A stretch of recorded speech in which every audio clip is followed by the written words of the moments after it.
Hello YouTube, I'm back again, the Yarn Whisperer. My name is Fallon, and today I'm going to show you a very beginner friendly tutorial.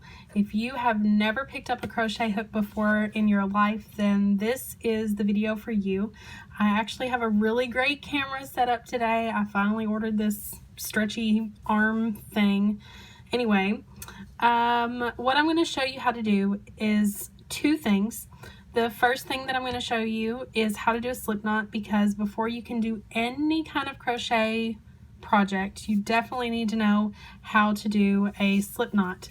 And the second thing that I'm going to talk to you about is how to hold your yarn. And believe it or not, in my personal opinion, after crocheting for a little over 4 years now, I think the hardest thing for me to ever learn how to do was just to hold my yarn. And I know that sounds silly, but I'll explain that here in just a minute. So we'll get started with, you need at least a scrap piece of yarn. You'll also need a crochet hook of your choosing and potentially a pair of scissors. It just depends on when you're practicing your slip knot, if you get it tangled up or if you make the knot too tight, then you can cut off the excess and start over. So before we even use the hook, I'm going to set that to the side and we're just going to talk about what a slip knot is.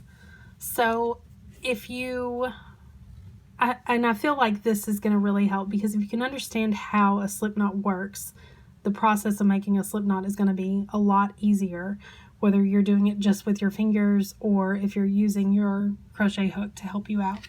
So if you were to just tie a regular knot, you would have, your yarn would probably be cut off about here. You would take your yarn and loop it through, and you would just tie a knot, and you would pull this tight. It kind of looks like a pretzel in the middle. That's the first step in tying your shoes. You would just tie a simple knot. A slip knot is not very different. A slip knot, though, instead of when you make your loop and you go to pull this through, you don't pull it through all the way. So for demonstration purposes, we'll make this short tail, and that's what this is going to be called from now on whenever you're crocheting. Your short tail is the very beginning portion of your yarn. We're going to make it a little extra long, and then I'm going to show you, we're going to tie a knot essentially, but it's going to become a slip knot.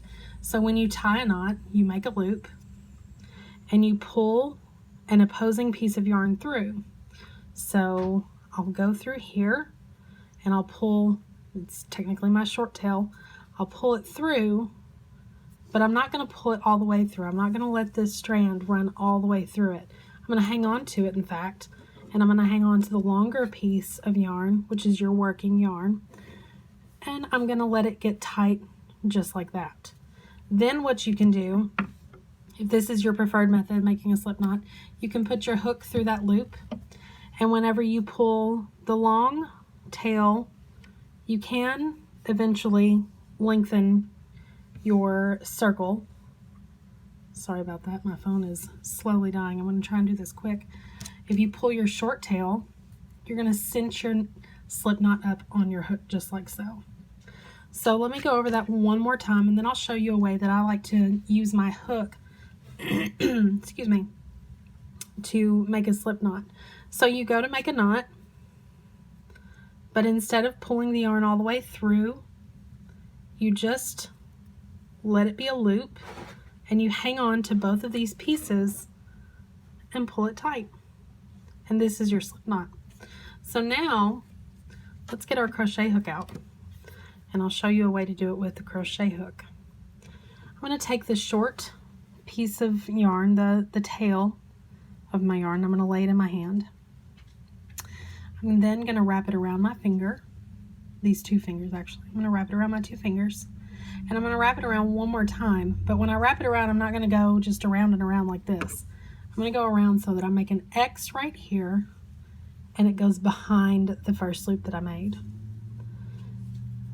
In the meantime, the thing you need to see underneath here is that with my thumb and my ring finger, I'm holding on to not only the short tail, but when I wrapped this back around the working yarn, I'm going to grip both of those with my thumb. They're secure, and then I can move these fingers around however I need to.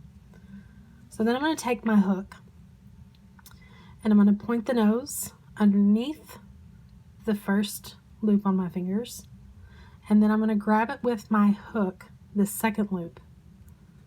And if you need to, the first time that you try this, go ahead and twist that around to make sure that you get it right. Twist it around.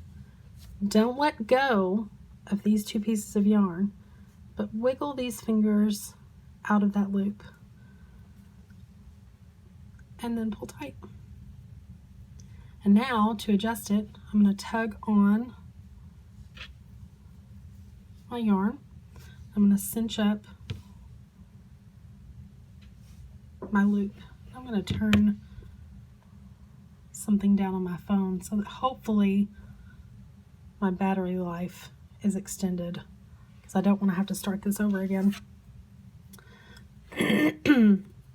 So now we'll go over this one more time. I'll do it really quick this time. We loop it around and around again, but behind. Hold on to it with the thumb and the ring finger. Stick the hook underneath the first loop on your fingers. Grab the second loop. Pull it through. And then we have a slip knot on our hook. Now here's a traditional way of holding yarn, but before I say that, before I show you the traditional method of holding yarn and the way that I prefer to hold yarn, I'm going to take my rings off. When I start crocheting, my rings tend to slip around and it becomes distracting. The way that you hold yarn is entirely up to you. There is no right way, there is no wrong way. It's just a matter of making sure that it's comfortable enough in your hands that you can work into a project. So the way that I like to hold yarn is I like to drape it over my pinky, and you'll see how short I'm keeping this right here. I'm not letting a lot of yarn, like obviously I'm not going to hold it with just my pinky, but I'm making sure to lead where the yarn goes this way, so I can just keep pulling if I need to get it adjusted the way that I want it. I drape it over my pinky and wrap it around. Then I kind of wiggle my pointer finger in through it. So again, over top of the pinky, let it loop, and this is where my tension's held. And then I grab it with my pointer finger. So it's going to loop around the pinky and then the pointer finger. And it looks kind of complicated, but if you lay it out like this, you kind of have a Z worked in your hand. A Z. It's a way to remember that you've got it right. And so then what I can do when I go into working a chain, for instance, some people will just chain and not have any grip on this knot right here. I like to have a grip on that. I like to maintain a grip on this knot because I know that each of my chains are going to be consistent. They're all going to be about the same size. And you can work on your tension by chaining and unchaining. Chaining and unchaining. Chain a long row and then tear it all out. Chain it all over again. This is the method that my grandmother would have taught me how to use had I paid more attention when I was 16. I'm much older now, and I ended up teaching myself, but one of the practice makes perfect. So if you count to 25, chain 25, and then tear it all out and chain 25 again, and keep doing that over and over again until you're consistent and all of your chains stay the same size. So I'll show you this grip again. Around the pinky, around the pointer, and then I like to hold on to this knot right here, the slip knot, between my middle finger and my thumb. So then when I go to chain,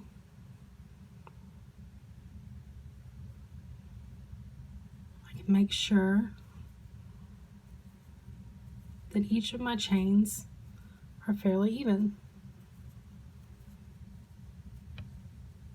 like so. And I'll get into chaining in another video, and I'll explain how to do that. So I'll go over all of it one more time in one complete step. We're going to make a slip knot by wrapping it around our finger once, crossing over twice, underneath the first, hook the second, don't let go of those two pieces, pull through, and then tighten. Then we're going to wrap it around our pinky, around our pointer, grip the yarn, and then we can begin working. And if you'd like to see more beginner videos, if you'd like to see any other kind of videos, if you'd like to have a specific pattern worked on, if you're having trouble with a certain pattern and you're a more experienced crocheter but need a little bit of assistance with something, let me know in the comment section below. If there's a particular thing that you would like to see me cover, let me know in the comment section below. Like the video, subscribe, share it, do all those things, and thank you so much for watching, and I will see you again on another episode, if you will, of The Yarn Whisperer. Thanks. Bye.